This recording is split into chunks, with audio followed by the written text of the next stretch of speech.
গরু কুরবানি দিলে গোস্ত একটু বেশি হয়, কিন্তু হাতি যদি দেওয়া যায় তাহলে আরো বেশি হবে না? হরিণ তো পাবো কেন? সিংহ দাও। সিংহ কুরবানি তুমি? হ্যাঁ, তো ধরতে গেলে তো আমি কুরবানি হয়ে যাবো।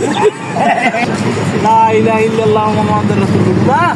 কুরবানি আচ্ছা, এই সিংহ কুরবানি দেওয়ার পর 5 কেজি তোমার যদি গোস্ত দিই তুমি খুশি আমি হবা? খাই না। এটা কেমন কথা? 5 কেজি একটা হাতি- এখানে 5 কেজি উঠতে পারে। একটা হাতি 5 কেজি হবো? কতটা? 5 কেজি আর বড়টা 10। আমার কথা শোনা, গরু কুরবানি দিলে গোস্ত একটু বেশি হয়, কিন্তু হাতি যদি দেওয়া যায় তাহলে আরো বেশি হবে না? এই যে হ্যাঁ হাতি হাতি দেয়া দেবে দেবো। হাতির কত কেজি গোস্ত হতে পারে?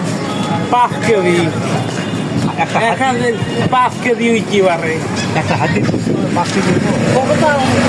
5 কেজি আর বড়টা 10 কেজি হইবে। 10 কেজি বড় হাতি হলে কত? 10 কেজি আর যদি বড় বড় 10 কেজি।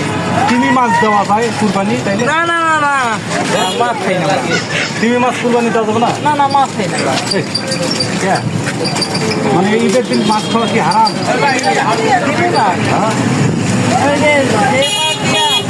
ওষুধ নাই হ্যাঁ হ্যাঁ। যে মাছ তো ওই পাশে আছে, ওই পাশে আছে। এটার মধ্যে তিমি মাছ আছে? হ্যাঁ। শেষ করতে তাহলে নাম মগর নেই। এটার মধ্যে তিমি মাছ আছে? হ্যাঁ নদীটা এই নদীটা আইছে বাইরে বাইকে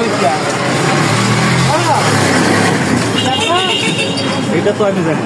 আমি জানি ওই পাশে আছে আর যা ধরো ইয়ে ওই পাশে বাস করছে না, একটা গোল বাস করছে না,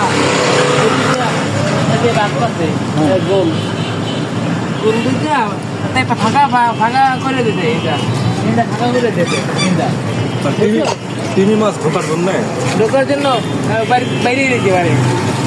ওই লিস্ট দেয়া। ওই ওই রুটে এই রোডে আইতে পারে। তিমি মাছ ওইটা আমি ওইটা ওই ওই পাশে আর ওই পাশটা আইতে পারে না। বলতেছি কি যে হ্যাঁ মানে একটু ফাঁকা আছে। তিমি মাছ কি কুরবানি দেওয়া যায় না? না না না তাহলে কি কি দেবো? আমরা তো গরিব মানুষ, কুরবানি দেবো না? তুমি একটা কাজ করো, কুত্তা দেবো? কুত্তা দিবা কেন? একটা